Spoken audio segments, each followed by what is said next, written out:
is Dave. We are back to give you our official cards for another week of NFL action. We will touch base with the NBA season just around the corner. The World Series hunt is ongoing. There's plenty to bet on. We're here to help you navigate it all. Dave, how's your week been, my friend? The weekend is almost here. Yeah, pretty good, man. It feels like it flies by in between these episodes. I feel like we just did it yesterday, but there's actually been a full day in between, and now it's already Thursday Night Football, so ready to dig right in. Yes, we are. All right, we are going to start this episode as we usually do with some NFL futures. But first, I want to remind everybody we're asking for questions. We want to make these episodes interactive in the near future. So you can hit us on Twitter. If you're in the Discord, you can submit some questions there. We've also got an email, thedimerspodcast@gmail.com, specifically set up so that you can submit your questions. Starting next week, we'll start taking 2 to 3 of these per episode. Anything you've got, whether it's questions on how to bet for a specific game upcoming on the weekend, if you've got questions even about fantasy lineups, Dave's an expert there. We want it all. Let's start to make this show more and more interactive as the episodes go on. With that said, it is time to pivot to those NFL futures. There were a few things that we wanted to check in on from the first episode this week. I even mentioned the Steelers divisional odds, wondering if there was any value still there. But let's start at the top, Super Bowl values. What's the latest, Dave? Yeah, so most of the values holding pretty strong since last week. A little bit of shift in the odds, but it's the same teams, the Eagles and Bucks, pretty much leading the way there as far as bettable value. Philly at 10.7% and plus 1,200. Fair at plus 800 there. Bucks at 6.4% and plus 1,800. So that's fair at plus 1,450. So a pretty sizable value there. I'll pull up the top of the board here real quick and we'll take a look. The Bills have about fair odds as the current model favorite at 14% plus 650, but they're definitely showing some cracks in the armor lately. It feels like almost a different team from the first few weeks. It's a pretty uninspiring roster outside of Josh Allen, and I guess when they're winning and things are clicking, you don't think too much of it. But when you drop 2 in a row and are suddenly tied in your division, it does, beg the question if this roster is actually built for the long run. You get the Rams at top 6 probability. They're actually just hidden under this banner here. But there's no value there. Actually, almost quite the opposite. You probably want, I think, about, 5.6%. I think you want closer to plus 2,000 there. So pretty short change as far as the odds. And the real question is, which we kind of alluded to on Tuesday's show, is can anyone beat the Chiefs now? We're just kind of back here. We've gone full circle. They're now co-favorites on the sports books with the Bills at plus 650. Our 10.4% probability says you want odds closer to 900. So if you've got a boost or something and you can raise them up, you're pretty much getting the best price you're going to get on the Chiefs probably the rest of the way. It's hard to imagine unless they go into free fall, they're going to drop out of a top 3 contender on the sports books. Yeah, it's a good point on the Chiefs. Also interesting timing wise to look at this top 5 as the Bucks have cracked the top 5 in our probabilities. I had asked about the Bucks. I feel like maybe last week, should we buy them as a sneaky contender? If you do buy into the theory of the Bills being a vulnerable favorite here, which I think the eye test and the results would tell us they are right now, it could be anybody's Super Bowl this year. I've liked how Tampa Bay's looked, even as banged up as they are. Big game with them in Detroit next Monday, though. One of these two, I would assume, is going to fall out of the top 5 based on whatever that result is. So, I don't know, situational betting-wise, Dave, do you think the timing is right to fire on any of these right now, or are we still in maybe wait another week and see what happens mode? I think you probably want to it's hard to say to wait on the Bucks because there's value here. So like if you're good with this price, just go ahead and jump on it.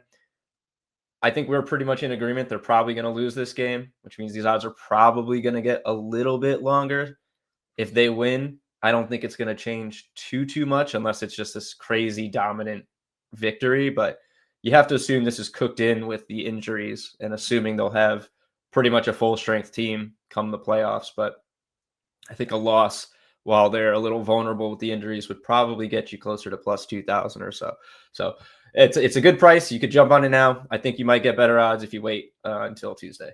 So Yeah, that's where my that's gut pretty much is. And it. I Yeah. actually want to hold a Tampa Bay Super Bowl ticket this year. I just have a feeling they're gonna be around in the NFC. And I don't know. It's one of those spots. I wonder both what our model will do with their probability if they lose to Detroit here with all the injuries. I also think the sports books will probably drop them somewhat significantly. Who knows? I don't know. Maybe I'm wrong on that, but it's interesting. All right, there's your Super Bowl landscape. Outside of the Super Bowl, anything else we should look at from a futures perspective, either in the conferences or the divisions here? Not much crazy value or anything. I'm not even going to bother bringing up the tools because there's nothing to really dig in. Just that I think the AFC seems really tight, really narrow right now. The other contenders just don't feel like they're on that same level, which is crazy because we were a couple weeks ago talking about the Chiefs not being quite the contender. But the Chargers feel too banged up. The Broncos just don't look impressive. Could barely score this past week against the Jets. Patriots feel like they're a team on the rise, but they're not quite there yet. And the Steelers and Colts kind of seem like the next logical AFC contenders behind the Chiefs and Bills, but the model is just not aligned with their odds. Colts 5.1% to make the Super Bowl. They're only plus 800. The model says that should be plus 1850. Steelers are a little closer value, plus 1300 to win the AFC, but at 4.8%, still a little short. So just kind of a toss-up situation right now in the AFC. The NFC is what feels wide open with the injuries to the top contenders and pretty much fair odds all around. So that's where I'm attacking it. In the AFC, I'm kind of just wait and see. If you're not buying the Chiefs, not much to do here. Yeah, I think that's the right read. I don't see really any way to attack the AFC market right now. There's certainly some spots with the NFC that you could go after depending on which teams you believe in. So, all right, reminder, we do this every single week, 2 episodes of this program every single week. We do this on Tuesdays and Thursdays. And Thursday, we always lead the show by taking a look at where our NFL futures stand. If you want futures updates in real time, guess what? You don't have to wait for Thursday on this show to see them. Dimers Pro is how you can access those whenever you want. And we have an awesome offer. Get 50% off of Dimers Pro with promo code podcast. Make sure you take advantage. The further we get into NFL season, trust me, you are going to want to. We've got one game for Thursday night this week. As always, we've got our same game parlay and a preview of this game to unveil. So let's take a closer look at Thursday night. What do we got? Yeah, so Steelers Bengals, the divisional clashes on Thursday Night Football continue. I should have actually checked. I'm not sure. I think there's only been one game so far that hasn't been. I don't know how intentional that is or what, if there's any logic behind it, but we're getting some nitty-gritty divisional clashes on Thursday Night Football. And I got to say, the product seems like it's been better this year compared to recent years. I don't know how long that's going to last. Might seem logical that it will tail off as the season progresses and teams get worn down. And if they're even flexing games out of Thursday Night Football, which I believe they can do now, we'll see what we get. But anyway, hopefully we get a good one tonight. Steelers Bengals. It is the battle of the old guys, which we'll talk about in a little bit. Steelers are 5.5-point favorites on the road. Total is set at 44 or 44.5, depending where you're getting it. Currently, Dimers predictions have the Bengals covering 5.5 at a 54% probability. Just a 50% coin flip for the total. This seems to be fluctuating a bit between when it's 44 or 44.5. We're seeing a little bit of movement in the model at 44.5. It's a total coin flip, 50-50. And the Bengals, last I checked, had a 31% money line probability, 31.4% now. So no edge to speak of there. Fair odds if you like a Bengals upset, but you're not getting any value. Slight edge on the spread, which is really where the value is in this game as far as game lines. 2.9% edge on the Bengals to cover, plus 5.5. You can get that at minus 105 on BetMGM. So almost even money on a spread is always very good. Personally, I think that's more appealing to me alongside the under. Easier to cover if you're giving up fewer points, but that's not really something the Bengals do. And with the 50-50 for the model here, I probably would lean a little closer to the over here. But as a standalone bet, I definitely like the Bengals 5.5 in line with the model here. It's the scoring, which is going to be, I think, the most interesting thing in this game. Bengals defense has been pretty bad. 27 plus points in every game since week one allowed. 2 games with 35 plus. The Steelers certainly aren't the Lions who put up all those points on the Bengals a week ago, but It's definitely not the perfect matchup for them, with them pretty much hemorrhaging yards and points to every opponent so far. Steelers defense is not that special, so I definitely see the path to the over in this game. There are a lot of playmakers uh, on both of these teams. The Steelers wide receiver core is like non-existent, besides DK, but there's plenty of scoring upside with these rosters. Mm-hmm. Uh, and we'll talk about this some more, but Joe Flacco has, right away got the ball to his guys. So yeah, should be a good game at the very least. It's one of those ones that lacks the sex appeal in just sort of matchup profile, right? This isn't like a game Yeah, with serious Super Bowl implications. It's not. I don't know who's getting all excited about the Aaron Rodgers Steelers right now, but to Pittsburgh. right, Pittsburgh's ecstatic with where they're at. To me, I liked where you got to at the end there on there are playmakers worth backing for a prop perspective, or I don't know, that could lead to an over potentially. DK Metcalf's had a pretty awesome resurgent year after like really looking like one of the emerging wide receiver stars a couple of years ago. And then, I think the end of the quarterback era, the changes that have happened in Seattle really impacted him as he entered his prime. He's finally with, yes, it's an aging Aaron Rodgers, but he's with a guy that throughout his career has almost always leaned heavily on one main target in games. And look, Aaron Rodgers spreads the love too. I don't mean to say that, but when he has someone he trusts, I mean, you think back even to like the Jordy Nelson days, then early Devontae Yeah. Adams years, like he goes back to the well. I think Metcalf has become that for the Steelers. The Bengals defense has been a disaster and given up some big numbers to bad offenses this year. And then on the flip side, Jamar Chase a week ago was over 2-1 to find the end zone because I don't think the markets had any clue what to expect with Joe Flacco.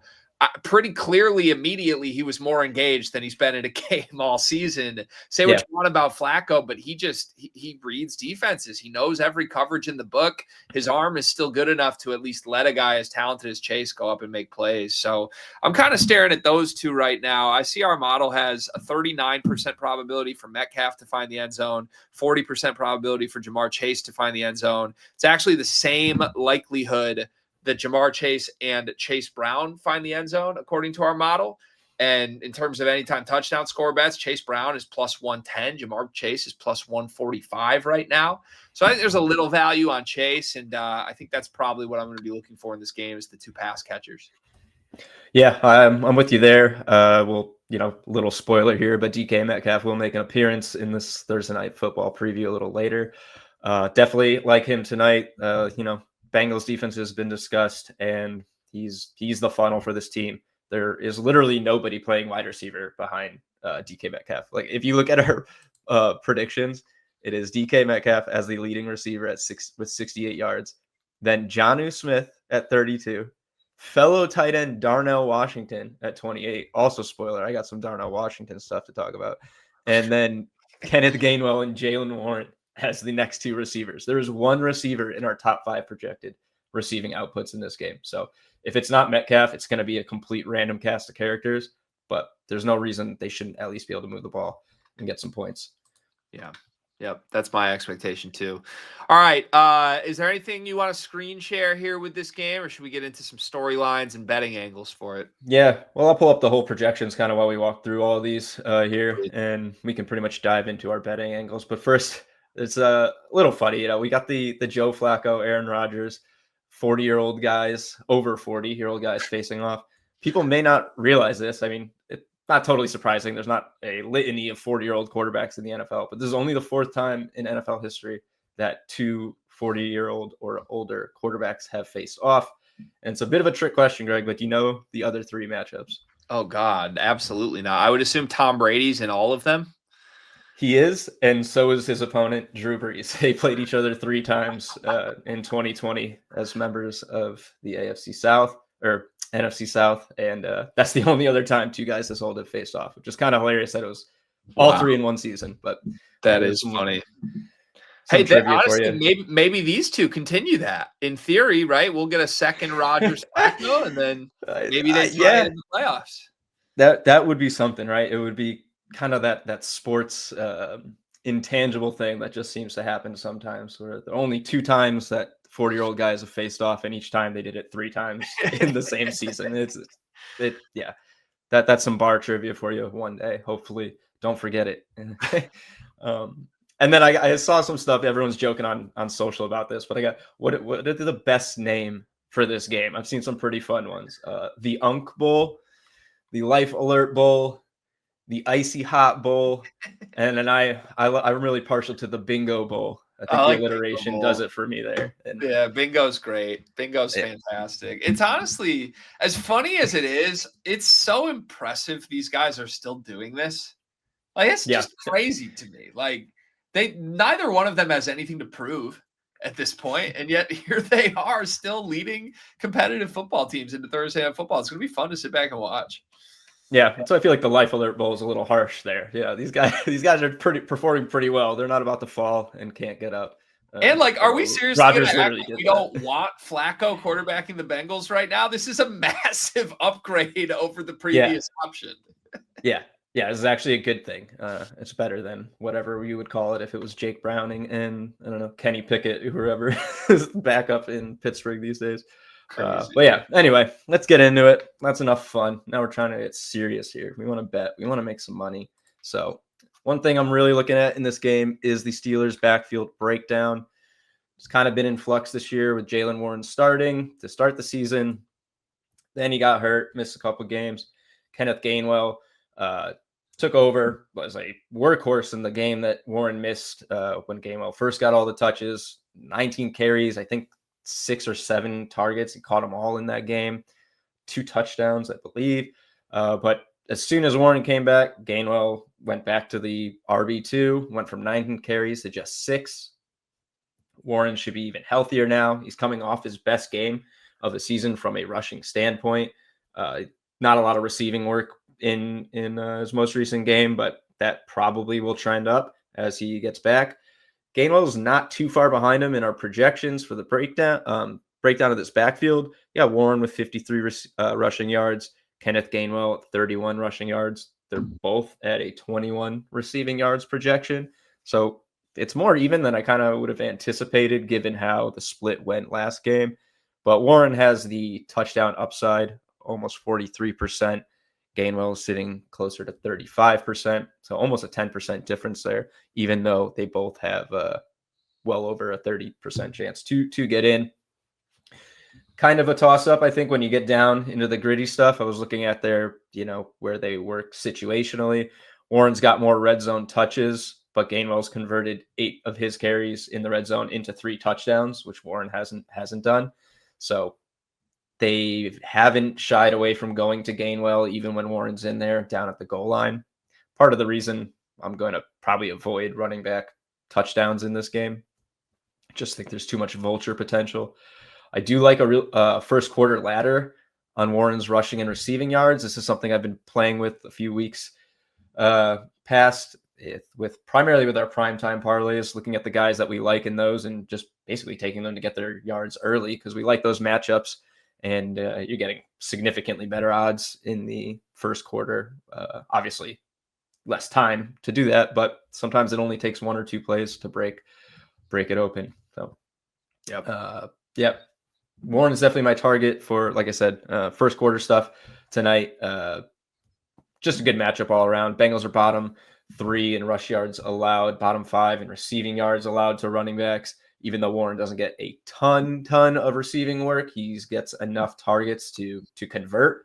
And your entry level prop for the first quarter ladder is plus 175 for 5 receiving yards for Warren, 680 for 15 plus. So you can get up there pretty quickly, and he can do that on a single catch, one dump off, and he can take it 15-20, and you've already profited in this game. Yep. These running backs are tough for me because I just don't like either of them. Like, I know that's a very elementary way to describe it, but like as a football fan, a fantasy football player, it's other than the situation, there's nothing that leads me to want to back either Warren or Gainwell. Now, I think they're both in pretty good situations right now, because largely of who each other are, right? Like they're both continuously in the mix to get an opportunity because we don't really believe either one of them deserves an opportunity. So I feel like situationally the matchup it can always flip. I think you've made a compelling case here on the correct way to play this backfield in this game. But God, it's one of those ones where like, which sometimes the best bets come from this, but you just have such a sour taste in your mouth saying it out loud as you're trying to put it on the card. That's how I am with the entire Steelers running back situation. Yeah, well, it can give you some, lower lines to hit, but the murkiness of the breakdown of who's getting what carries just, obviously throws a lot more into the situation, makes it a lot more volatile. I will Right. say, I looked at the last couple game logs, and in the first few drives, it was pretty much all Warren. Gainwell got one or two touches mixed in there, but it was Warren, as the clear RB1 in those drives. He cashed this last week with 5 yards on a reception in the first quarter, first or second drive. So I like it. Yeah, definitely one of my top plays tonight from a prop perspective, which, as stated, I prefer that in this game than the game lines anyway. Yeah, I love it. All right, let me run with our second one here. And speaking of non-sexy ways to bet this game, although Joe Flacco, I must say, he's kind of got the George Clooney thing going on. The longer he Yeah, hangs yeah. around, the more handsome that man looks when he takes the helmet off. Just saying. Flacco is going to inject some life into this offense. He already has, as crazy as that sounds. And we spoke on it a little bit just a few minutes ago. But not only is Jamar Chase coming off his best game since week 2, T. Higgins also coming off his best game of the season. I think both of these guys just look re-energized knowing they have a winner under center, let alone a great arm talent or a guy that's done this before. It's a guy that can lead winning, successful football teams, something Cincinnati just has not had when Joe Burrow isn't fully healthy. You look at this game specifically, both of these guys projected for plus money outputs this week. Chase just under 80, T. Higgins just over 50. I think both of those are pretty good angles to just take individual numbers for them this week. And I think with Flacco, it's one of those things. If this team continues playing from behind, I don't think you're going to see a ton of creativity from Cincinnati outside of just, we've got these two playmakers, force the ball to them. Yeah. And Flacco can do that, right? He can manipulate coverages pre-snap. He's seen every single coverage in the book. If one of these guys has an advantageous matchup, he's going to be able to just throw a jump ball to them. And both of these guys are guys that can win jump balls. And I think we saw that last week, right? It was a game where Cincinnati was kind of getting dragged early in the game. It was kind of slow starting, and maybe some of that was just, new team shaking the rust off. But I think you're going to see that game script play out a lot where Cincinnati's playing from behind. There's not much to do other than air it out. Teams are playing conservative coverages at that point. And I think you could see some big second half numbers from these stars in Chase and Higgins. So you like the first quarter ladder. Was that something you were targeting for T. Higgins in this game? Yeah, I was going to bring it up that, like you said, it's been slow starts kind of for the Bengals. So, maybe take this with a little extra caution. But again, he's a guy that our model likes tonight. He's 12 yards projected over what we're going to take him for in our parlay. He immediately had his best game. Yeah, you would like to think that the Steelers are at least going to try to limit Jamar Chase, prioritize him, locking him down over Higgins. So again, only need a couple catches to funnel that type of volume pretty early on. So yeah, I like Higgins. I don't see what the lines are at this point, but 10 yards, 15 yards, 20 yards, a nice small little ladder, something he can cash again on one or two passes. And again, you hit the second quarter and you've already made some money in the game is pretty preferable. Yep. I love it. All right, another creative angle there. Thursday Night Football jackpot on FanDuel. This is another weekly opportunity for bettors to try and get creative. What are you targeting here for the jackpot? Yeah, so we're pretty much jumping from one position to the next here. It is all about the tight ends for me in this one. The Bengals have the worst defense versus the position this season, and the Steelers got several tight ends. So, maybe picking the right one is going to be the toughest test here. Freiermuth seems like he's been completely phased out of this offense. Only 2 catches on 4 targets over the past 3 games, while Darnell Washington has sneakily accrued 5 and 3 targets in his past 2 games, brought 3 catches in both of those games, had a really big yak play in the first quarter in his last game. Just a really exploitable spot for me. Jonnu Smith gets touchdown value from the Dimers model, but I'm on Darnell Washington. He's really big bodied. He's gotten, I think, a couple red zone looks. And Tomlin has said himself that they'll play Darnell Washington more against 4-3 defenses because of his size and ability to block those outside edge rushers, which Freiermuth is pretty bad at blocking. And Jonnu Smith, just don't know his sample size of that work. But Tomlin's outright said he's going to play Washington in these scenarios.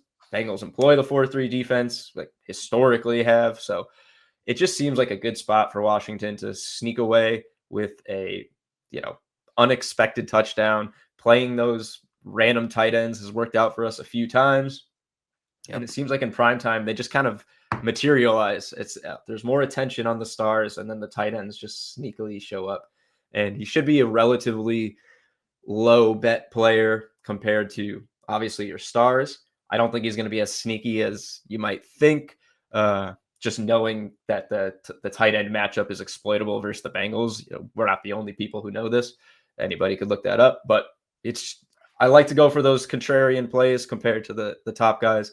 It's a good spot, and I think Washington's got a sneaky chance at scoring that first or last touchdown tonight.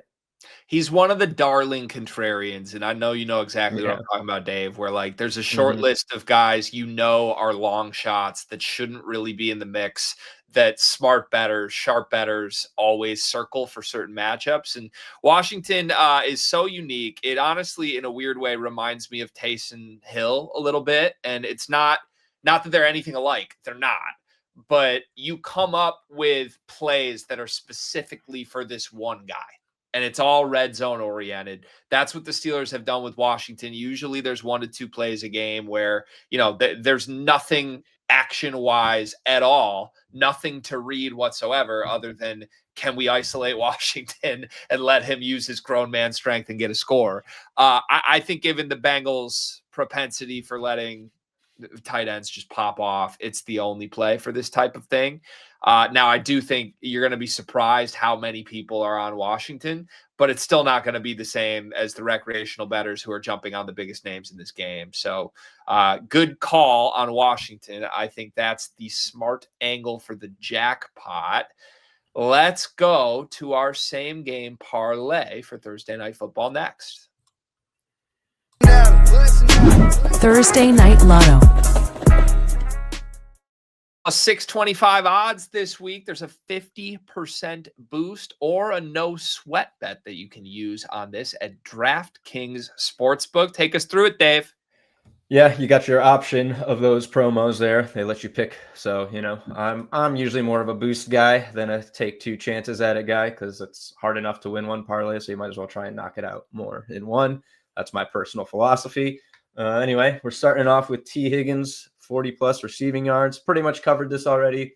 Coming off a season high with 8 targets, 5 catches, and 62 yards in Joe Flacco's first start.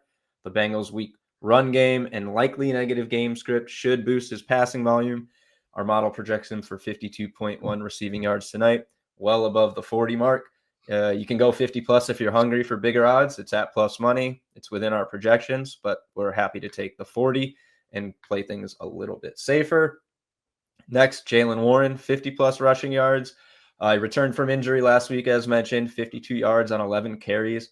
Actually, his most efficient game of the year from yards per carry, and best of the season from a rushing standpoint. As mentioned, he didn't really have the receiving work. Hopefully that continues here, unless you're taking that first quarter prop, because we do want him to get the rushing yards. Dimer's model projects him for 56.2 versus the Bengals defense, allowing almost 120 rushing yards per game to running backs. He's come up just shy of this a couple times as well, with 47 and 48, I believe. So he's right there. Certainly has the upside. And we'll close out with the receiver we talked about at length before, DK Metcalf, to score a touchdown. He's on a 4-game touchdown streak. Strong chemistry with Aaron Rodgers. In that 4-touchdown streak span, he's only 15 catches. So not crazy volume, but he's scoring, doing what he does best, which is does a lot with a little. Gets a almost 40% chance to score in this game. Pretty much fair odds at 155. And like I said, don't really want to touch the backfield for a score in this and hope we, get the wrong running back scoring. So happy to ride with DK at a slightly lower probability than Jalen Warren, but with just as much upside realistically as the top wide receivers behind him are Ben Skoranek and Roman Wilson. It should be pretty much the DK show unless they completely lock him down in this game. So these 3 legs plus 625. And of course, as mentioned, you can boost it or play it no sweat at DraftKings. And let's catch this guy. We've gotten really, really close on a few and disappointingly been vultured a couple times. So we're hoping to turn that around tonight, week 7. Bengals Steelers, baby. It feels like we've had that third hanging leg a bunch this season. So hopefully tonight is the night. I love DK to find the end zone. So I'm glad this is part of the prime time parlay. Thank you as always, Dave. We appreciate all the work that you put in for this every single week. With that said, it is time to look past Thursday night football. Week 7 is here and there's plenty more in store from the NFL this week. What are some of the biggest storylines that you're keeping an eye on? Well, a couple of these are kind of related, but we're going to break them down individually as they're enough to talk about. But there could be a bunch of receivers returning this week. One of them who is definitely returning is Rashee Rice. Well, not returning so much as making his season debut back from a 6-game suspension. We are seeing reports that the Chiefs will not ease him in. They're going to give him a heavy workload right away, which makes sense. He's healthy. He is not coming back off an injury. We don't need to manage his workload here. We just need to see him pretty much go crazy. And he's in a pretty good position to do that. Playing the Raiders aside, Xavier Worthy drew some bad luck getting knocked out for multiple games by his own teammate, but he didn't run away with his chances when he came back. He kind of was just there, scored once, but didn't look like a clear wide receiver 1 in Rice's absence. So there's not a lot to worry about as far as Worthy stealing some of Rice's thunder. I think it's going to pretty quickly slot into Rice wide receiver 1, Worthy wide receiver 2, and then Kelsey and Hollywood behind them for the third option in situational spots. But Rice projects for 59 yards and a 36% anytime TD probability in this game. Worthy for 47 yards and a 31% anytime TD probability. So a notable hit to both for Worthy, but pretty close touchdown equity. Definitely worth checking on the odds in this game and seeing if they're close. If Worthy has a much better price, he's probably the play, at least as far as a touchdown is concerned. But in theory, Rice should be here, getting a full workload, and ideally ready to run against the Raiders team, allowing the 4th most yards to wide receivers. Haven't been able to stop anybody. Probably a couple angles you could exploit from this, like someone like Juju Smith-Schuster yards, probably now going to be really low. Xavier Worthy rushing yards. Now that Rice is back, maybe we'll see a couple more of those end arounds for Worthy since he doesn't have to be the top receiver. I think we only project him for like 5 rushing yards, so not like a crazy output. And there was no line on this the last I looked, but an end around has potential for a big play, so possibly a little plus money value on Worthy to rush for something. But I think we all pretty much expect Rice to slot right in and probably have a pretty big game. Yep. Yeah, I'd be surprised if not. It's not like any of the non-Rice options for Kansas City emerged in a crazy way. It's been hard with Worthy also in and out of the lineup. Thornton did his best, by the way. I mean, Thornton put on a couple awesome displays early in the season, and then all of a sudden 0 catches for 0 yards once some of these guys get healthy. So it's a story we've seen for Kansas City, I feel like year after year after year right now. Somebody gets banged up. these waiver wire guys pop in and look good because Pat Mahomes can make anybody look good. Whoever the preseason first and second targets are always the guys that sustain that throughout the season. There's no reason to believe Rice won't be that. So I'm with you there. I'll jump in on this next storyline. We've got two more receivers that could be back this week, starting with your guy, CD Lamb.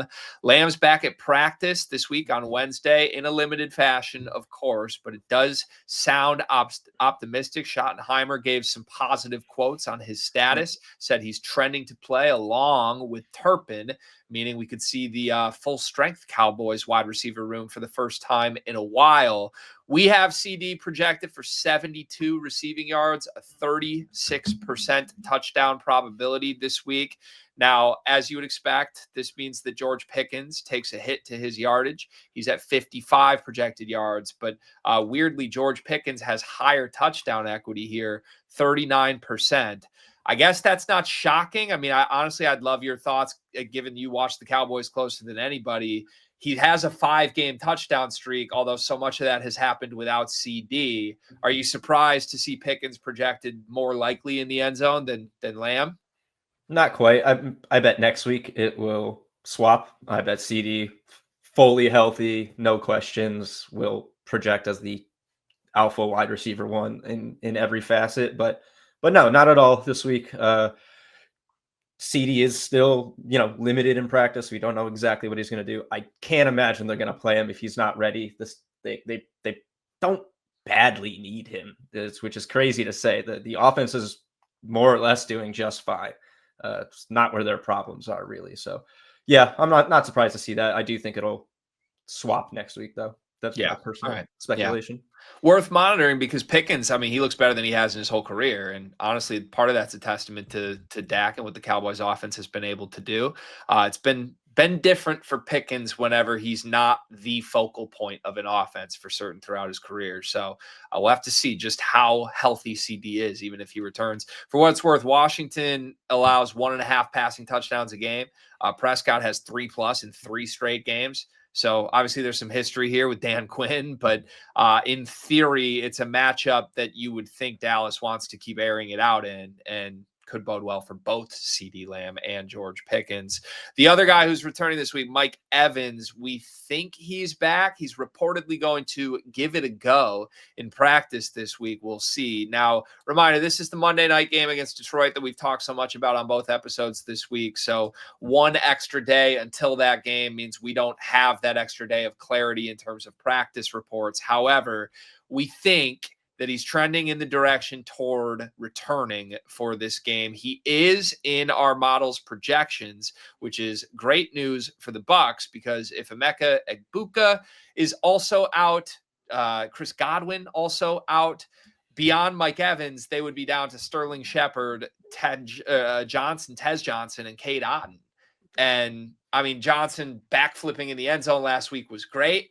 Now that the jury's out on him being a deep ball threat and not much else, I don't know how much success he would have unless they have a primary possession-based receiver. Egbuka served really nicely in that role without Mike Evans, but if Evans is back, you have to imagine a pretty large workload for him. Our model immediately projects him for 65 receiving yards, a pretty large 45% touchdown for a probability for anytime touchdown.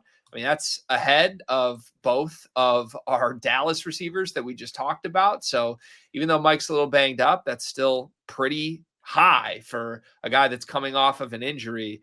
And reminder, when Egbuka, even with him healthy, Mike Evans was still seeing awesome volume. He had 8 or more targets in the first 3 games. Now you take Egbuka out of that equation. I would think Mike Evans gets an even larger workload than he did in the first 3 weeks, as long as he is available for this game. Yeah, double-digit targets incoming probably for Evans, especially if, not especially. Godwin is out, Egbuka's out. He's going to be the one. And hopefully he'll get his spots. How much he can do as pretty much probably the only focal point in the passing game might have to temper your expectations there in his first game back. But he'll certainly be targeted, I would imagine. Yep. All right, and then our Yeah. last one, this is right in your wheelhouse, Dave. In fact, I'm going to let you speak on this one Yeah. because we have come on this program every single week this season and circled the best pass catchers that we can against the Dallas Cowboys secondary. Now, against Washington, they have quite a few different rotating playmakers at various positions. So help me sort through this. Who are the top prop targets against the Cowboys this week? There's a lot to get through in this game. We're going to try and go through it pretty quickly here. There are also a lot of questions with Terry McLaurin, I believe, limited in practice yesterday. If he did practice, it's a toss-up. They're probably going to want him out there, given the fact that the Cowboys will have their alpha and CeeDee Lamb most likely, and they're going to probably want to counter that. But anyway, Deebo Samuel's projected as the top receiver if McLaurin does not go. With McLaurin in there, projecting for 47. We'll say there's not a lot of lines you can find right now in this game, given all of the wide receiver questions on both sides. So it's kind of have to be a bit of a wait and see.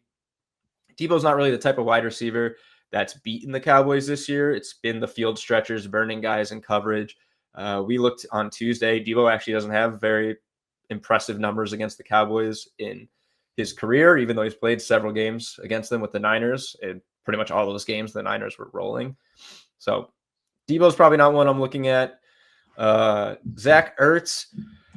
Cowboys are pretty solid versus tight ends, mostly because teams don't really need them against them. But if McLaurin's out, it's certainly reasonable for Ertz to see more work.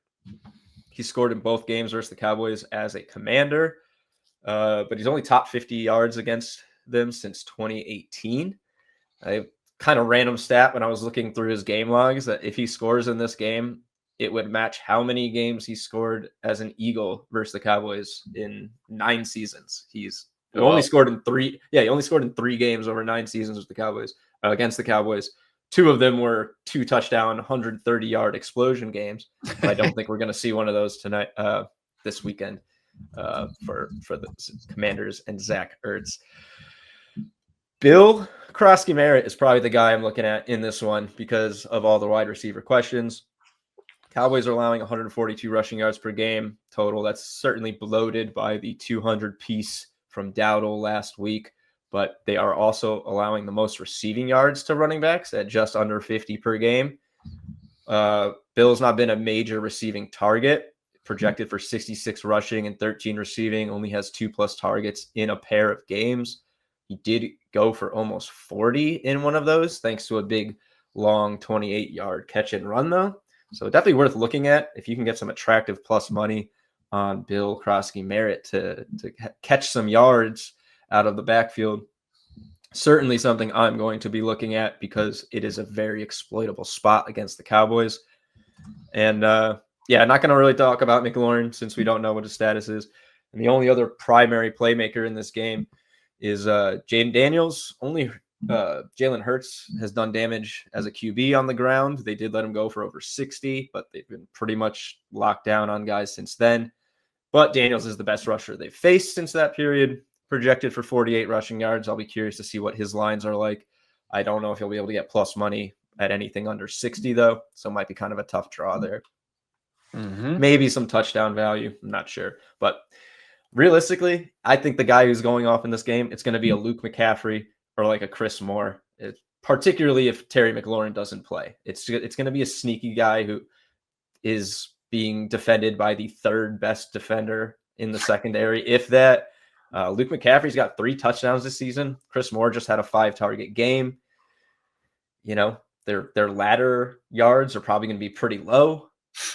Probably good odds for a touchdown. You know, it's the type of madness that I like, the chaos that I like. If we are going to attack this team and Terry McLaurin's banged up and Deebo Samuel's not really the profile of receiver that's beaten the Cowboys, it just kind of seems like go for the lower guys who are probably going to have great odds. Yep.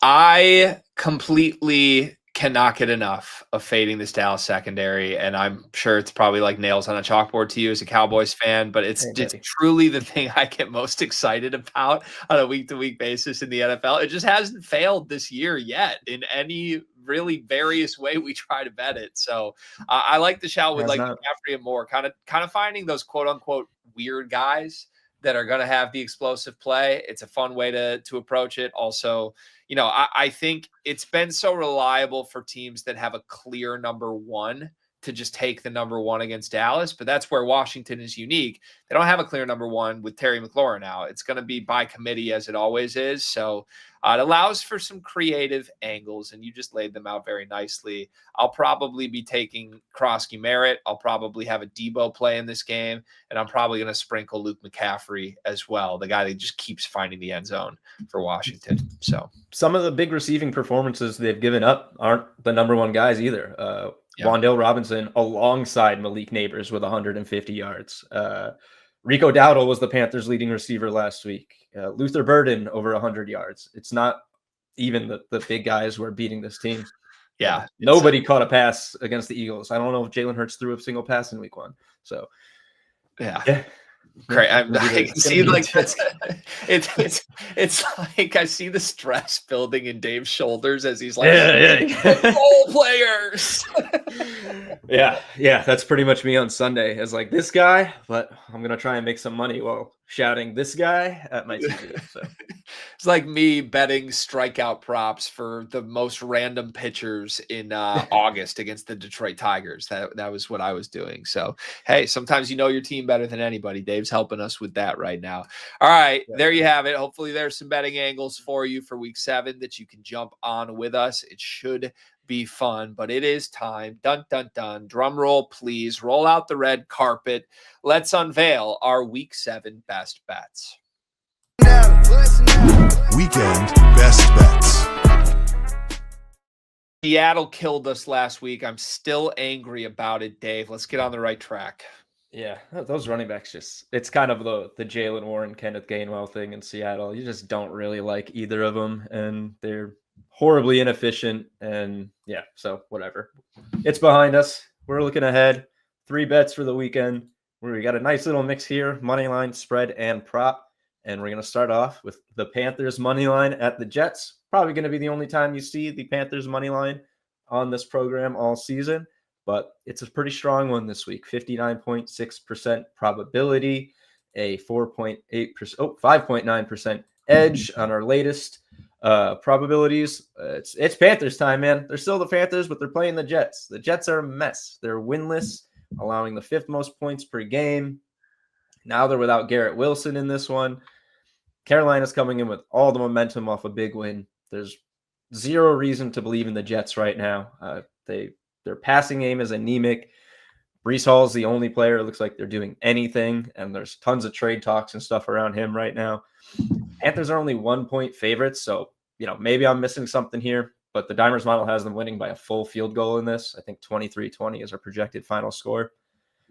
Not going to catch me following the Panthers very often, but I'm all in on this one. There's just not a lot to say. The Jets stink. The Panthers look decent, and there's just really not a lot of reasons they should lose this game.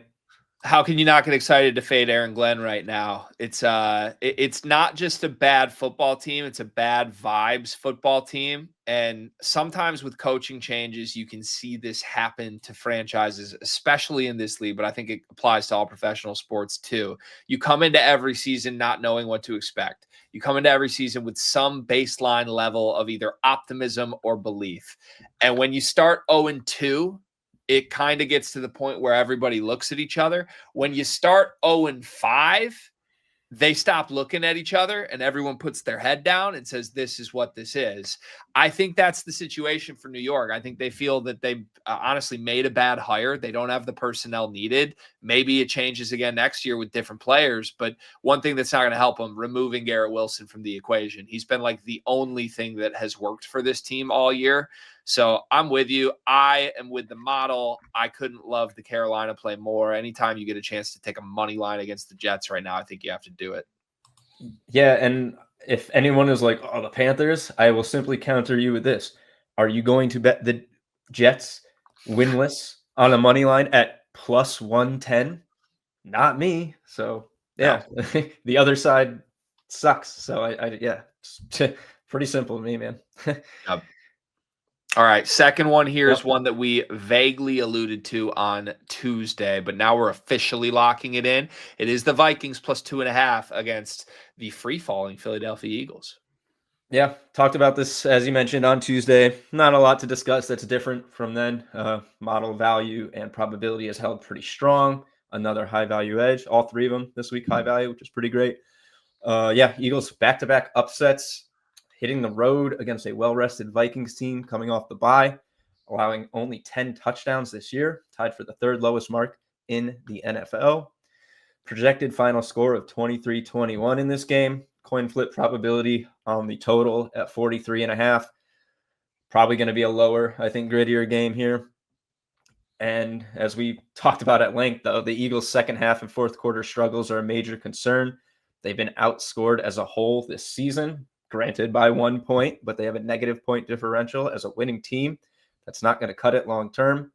Vikings passing defense is locked down, and the Eagles don't have a passing offense, so it's not going to be an easy game for them to get that going. Seems like if the Vikings can, just limit the run game here, not get burned too badly, it should be pretty easy for them to at least keep this one within a field goal. No money line value, at least as of now. That could change if the odds move. I don't think our probability is going to shift too much given where it is right now. I will say, I believe our model has J.J. McCarthy projected in this game. It's what the box score has. That kind of changes things for me. Like depending on who actually starts this game is going to change this for me. I'm probably not going to be keen on this play if it's McCarthy. He just hasn't played. They've been really coy about his injury, and if he's actually ready to start when he's healthy. So my speculation would be that this is a Wentz game, and it's hard for me to imagine that spread being the same if it's the two of them. So I do have that factor playing in for me, but everything else points to the Vikings, a cover, and I love it. It's a fair note. I will just throw out, it's a very rare moment. I actually disagree with the McCarthy stance from you. And it's not that I overwhelmingly believe he's awesome, but I do think if you like this bet with Wentz, you're not liking it largely because of anything Wentz brings you. You're liking it because he can game manage a game. He's not going to lose you the game. The Vikings defense is good enough to make plays, and Justin Jefferson and Jordan Addison can do the same. I think the difference with McCarthy, and I watched him a lot in college. I don't think he's a lose you a football game guy. Now, it took him 2 quarters in the 1 game sample size we have of him against the Bears. But I think he's such a beloved locker room type. Like he was named a captain on this team without 1 career start. I feel like at minimum there would be an emotional edge to this team, especially going up against the defending Super Bowl champions from just okay, we've got our guy back standpoint. Even if it doesn't work on the field, yes, it's like psychological, but it would not be enough to sway me off of liking Vikings 2.5. I like it with Wentz, presuming he's the starter. I think I would like it slightly more with McCarthy for the dumb reasons I just laid out. Well, then everybody should be happy because we like this bet no matter what.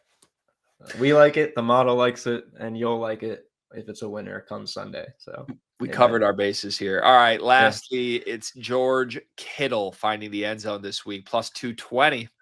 Yeah, hopefully he should be back. He's not our top overall touchdown prop this week, but we are going to showcase someone other than Cam Scattaboo on this program for once. George Kittle's a top 3 edge on the site. 37.2% probability, plus 220 odds on Bet365. That'll get you a 5.9% edge. Fair odds would be just about plus 170. So you can play it down to that if you don't have Bet365, and you can find it elsewhere. Kittle scored in his lone appearance this season. Niners are desperate for healthy pass catchers. Kittle should immediately slot in as a top target if he suits up for Sunday Night Football. Falcons got a really strong defense versus tight ends, I will say that. But Kittle, I think it's safe to say, is still a tier above the average NFL tight end, even as he's getting older. He continues to display that. Hasn't really looked like age has caught up with him at all, aside from, injuries, but his play has not seemed to suffer. Dawson Knox broke free for a 19-yard score against these Falcons just last week. to start the scoring for the Bills. So there's a vulnerability here, certainly. And George Kittle should immediately be a factor in this Niners offense if he's back on Sunday. And if he's not, then there's no risk here. If he's not back, I mean, not if he's not a factor.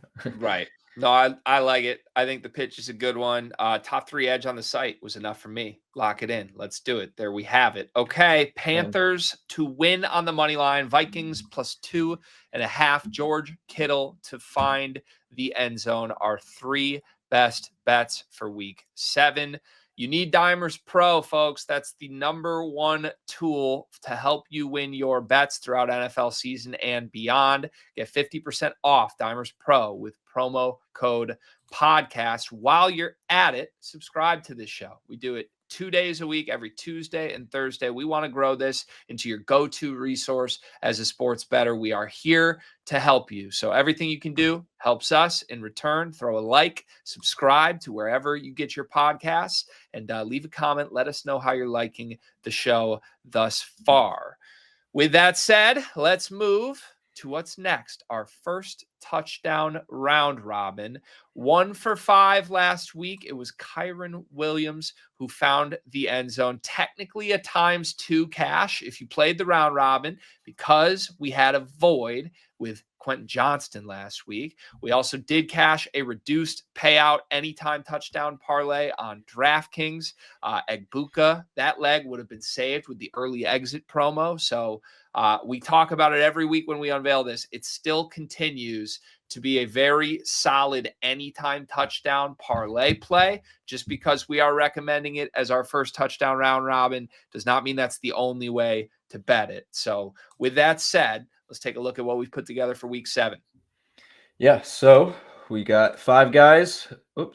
And we are going after a little mix of some stuff this week. Some defenses we're trying to target, some exploitable opportunities, and matchups. Starting off with Devin Achane for the Dolphins, 14%. Achane's got 4 touchdowns in the red zone this season, scored in 3 straight. He's obviously their leading rusher, and he has almost as many targets as an RB as Jalen Waddle does as a receiver on this offense. It runs entirely through Achane. Browns actually have the worst red zone defense with an 80% opponent conversion rate to a touchdown, despite having a pretty solid defense all around. Biggest concern here is certainly Tua letting the Dolphins sustain a drive, but Achane has plenty of big playability and can hopefully just break one, and we don't have to worry about Tua holding the ball too much. Next up, Rome Odunze is the only one I could not get a line on at this point. I think probably because DJ Moore is questionable, but he scored in every game but his most recent. Now he gets a Saints defense that's allowed the second most passing touchdowns on the season. He's converted 6 red zone targets into 3 scores. Saints have a 67% opponent red zone conversion rate, and they've allowed the first TD in every game except for week 1. And Odunze is also our most likely wide receiver to score the first touchdown this week.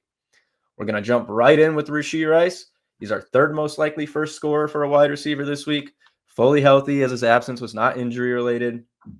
Gets a Raiders team allowing an average of almost 165 yards per game and 1 touchdown per game to receivers with a 57% red zone conversion rate. Raiders haven't scored first versus a good team yet this season, though they have in a couple of their lesser opponent matchups. That shouldn't really be the case in this one. Next up, 3rd receiver in this is Devontae Adams, 10%. Most targeted player in the red zone in the NFL with 13 targets. He's only brought in 2 of those, but they were both touchdowns. Now there's no Puka. He's going to be the clear wide receiver 1. Jags are allowing the 3rd most receiving yards and an average of 1 touchdown per game to wide receivers. Finally, Bill Krosky-Merritt.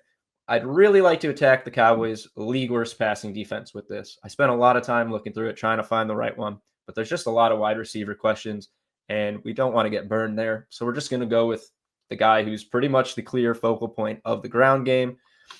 Cowboys aren't very good on the rushing front. Bills turned 7 red zone touches into 4 touchdowns. Only Debo and McNichols, besides Marcus Mariota, have a rushing TD this season on this offense.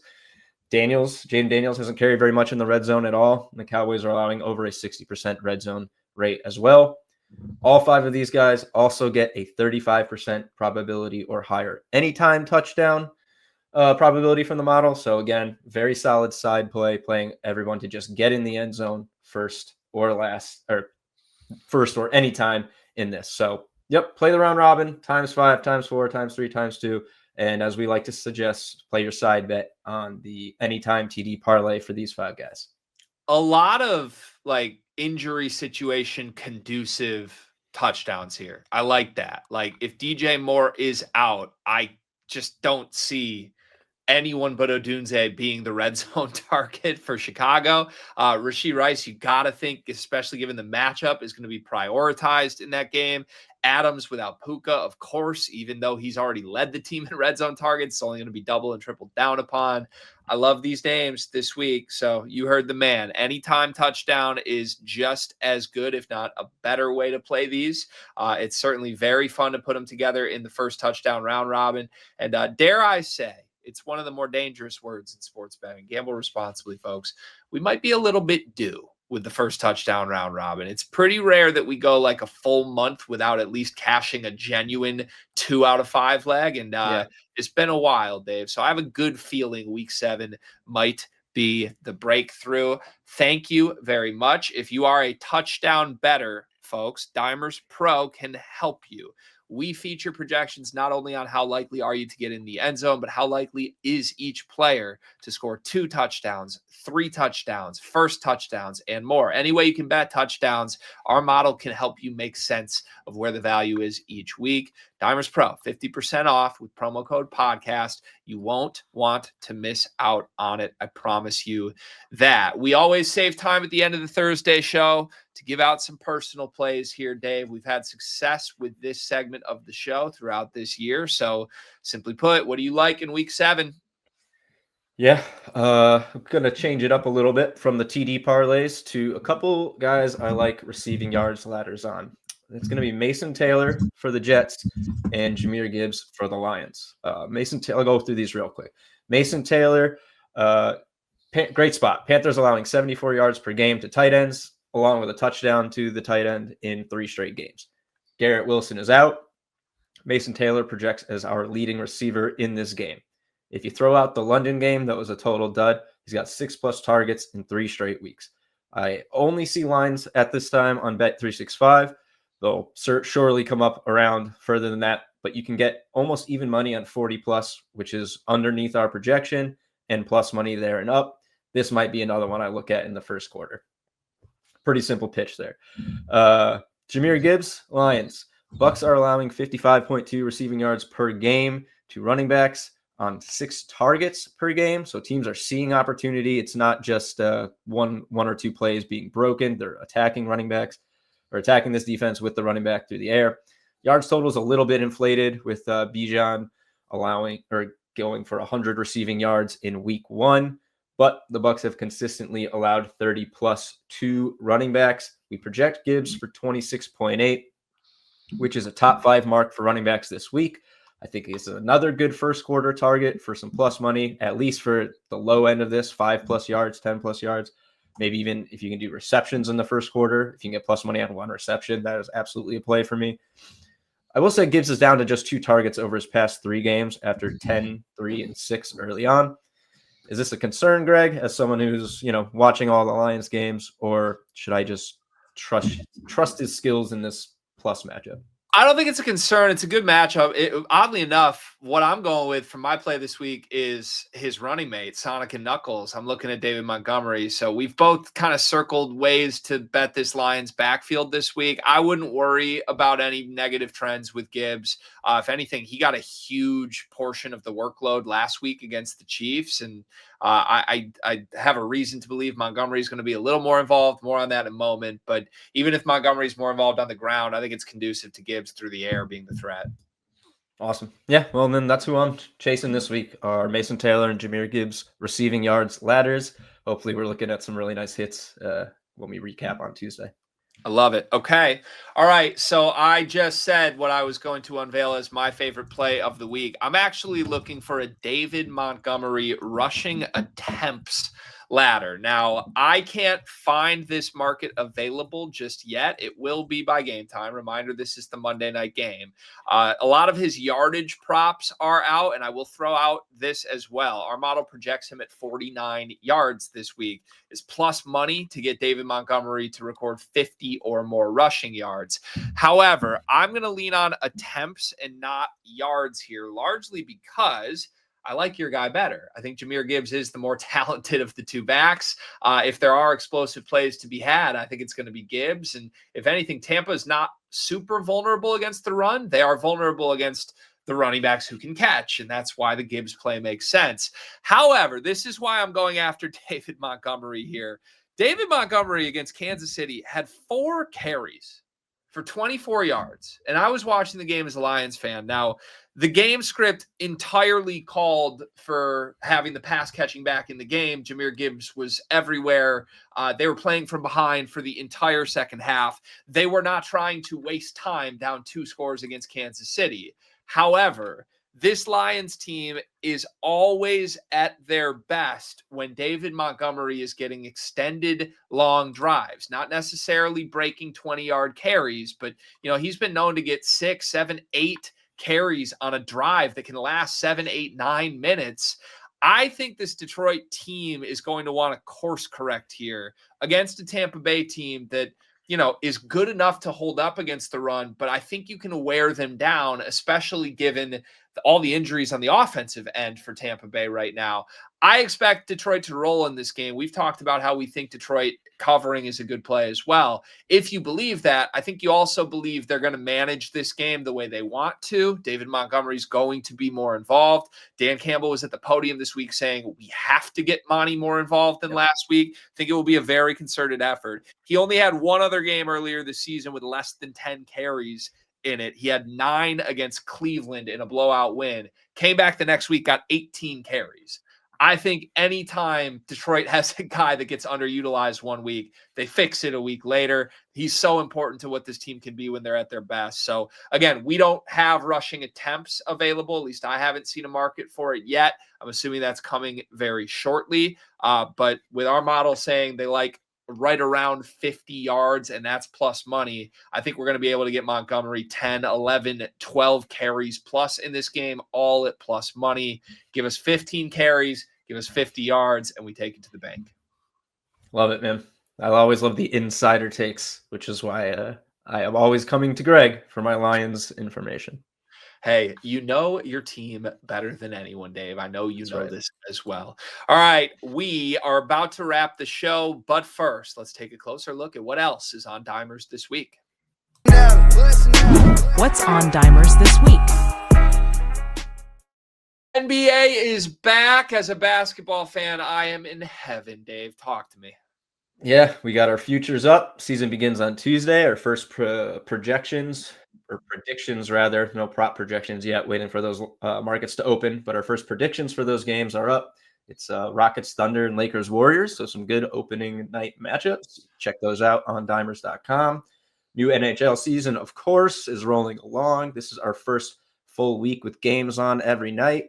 I threw out a post on our socials earlier. We hit 3 of our top hockey last week, including a plus 50, plus 240, and plus 2 something else. So really good stuff there. NFL betting guide. I will be posting this article tomorrow on Friday. This is a pretty nice little piece. Most of it's looks that we've included in the podcast in written form, but I also add a couple other things in there, like some survivor picks, which are on a 6-0 run. So if you're following those, you are alive in your survivor league, and we're going to try and take you to the promised land. Don't forget about Greg's College Corner, 3-0 last week. You can find that on Tuesday's show. All of those bets are also on dimers.com as well. And of course, we will have our continuing NFL and college football coverage all weekend long. Love it. All right. Another awesome episode. I love doing this show. I feel like I come away smarter and more prepared to lock in my car for the weekend every single time. So, Dave, as always, for all the work you put into the show, thank you, my friend. To our loyal listeners, thank you as well. This show would not be possible without you. Let us know if you like it. Let us know if you have questions. We're going to start to make this interactive starting next week. We'll take your questions live on the show. So for Dave, for our entire team behind the scenes. Thank you, as always. Gamble responsibly, my good people. Have a good weekend. We'll see you again on Tuesday.